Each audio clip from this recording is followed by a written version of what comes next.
Welcome to the NSIC Spotlight, the voice of the NSIC student athletes, powered by gpac.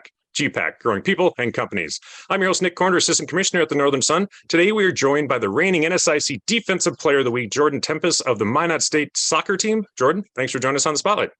Thank you for having me. All right, let's get started by you telling us a little bit about yourself. Well, I'm currently a junior here at Minot, and I'm from Placentia, California originally. My major is early childhood education. All right, and you said a native California. How did you end up at Minot? Well, I was recruited at a club tournament for soccer and then came on a visit, and I loved the facilities here. I loved the campus, loved the coaching staff, the girls, just the culture that they had set up here. It fit me really well what I was looking for, and it seemed like the perfect fit in Minot. Excellent. Now let's get to the pitch. We enter the final match of NSIC play, and Minot State has not allowed a goal in its last 7 contests. Talk about this team and how it solidified its defense over the season. Well, I think that we've really just worked on our culture off of the field, which has translated onto the field and within like more communication and trusting each other. Also, I think it has to do with my fellow center back, Shay Taylor.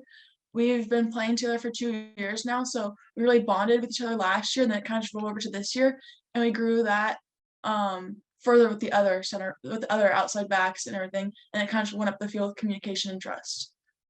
Yeah, and also your goalkeeper has been lights out, collecting another pair of shutouts as she set the new single season record at Minot State with 11 shutouts this season. What makes Maddie Kindred so solid in the net? I think it definitely has to do with the fact that she's a senior, so she has that experience on the field and the maturity, but it also has to do with the leadership that she shows and the trust that us as defenders and other positions have in her, so that we can go into a tackle 100%, knowing that if we happen to make a mistake, we have one of the best in the goal to save us. A big game for you against UMC last week. Not only did your defense not allow a shot on goal, but you also picked up your first goal in your collegiate career. As a defender, what did it mean for you to be able to put the ball in the back of the net? It honestly felt really good. I used to play forward for most of my 15 years that I've been playing soccer.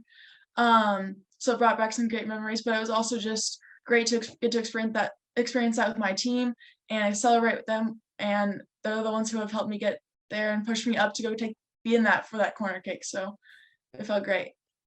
So after you scored, you almost immediately ran to the sidelines. Was there a reason for that? Well, sometimes we celebrate on the sidelines with by high-fiving and everything, and I never thought I would score, so I just wanted to be there to celebrate with my teammates on the sidelines. Yeah, fun to watch there. You mentioned this. You transitioned from a forward to a mid-back in college. How did that transition occur, and what do you feel is the best part of your role now? That transition occurred because center back in club got injured, and the first game they came to watch me, Coach Clements came and watched me. They talked to me after, like, we want you to play center back, and I was like, I'm not a center back. I was just because she was hurt. And then I started playing center back for the next year as I was talking to Minot still.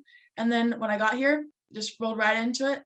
I honestly love playing out. I couldn't imagine playing anything else. I like being able to set the tone and shut down the great players that I have coming at me from the other teams, and being that last line of defense with those last tackles and those last blocks to help get those shutouts that we need. So new for this season, there's no overtime played during the regular season. How do you feel that's affected your team? And have you noticed a difference in your team's health as we wind down the regular season? I think I have noticed a difference. I think we've been more healthy this year compared to last year, just because those potential 20 minutes over 15 games, that is about like 3.5 games extra on our legs. So we're more fresh, and it lessens our chances for injuries, which I've definitely noticed. All right, so Minot State sits at 8-1-5 in NSIC play and has locked up a first-round home match on Monday, October 31st in the opening round of the NSIC tournament. You traveled to UMary to end the regular season this week. The Marauders are not guaranteed a postseason spot yet. How important it is for you guys to come away with a win and keep your momentum going into the postseason?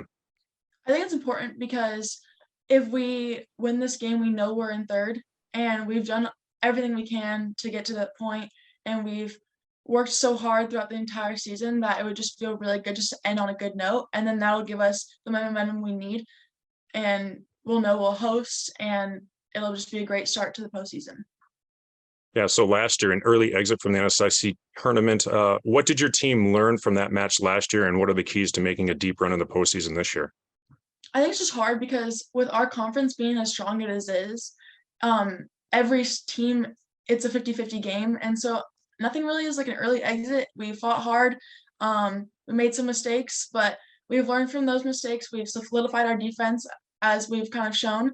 And we just have to play our game and we'll be ready. All right. A reminder to fans that all NSIC soccer matches are available live and free on the NSIC network. Also, check out northernsun.org on Thursday night for the NSIC tournament bracket pairings, as those will be released. That's going to wrap up this week's show. Thank you again to our sponsor, gpac. Jordan, thanks again for joining us, and best of luck to you and the Beavers the rest of the season. Thank you so much.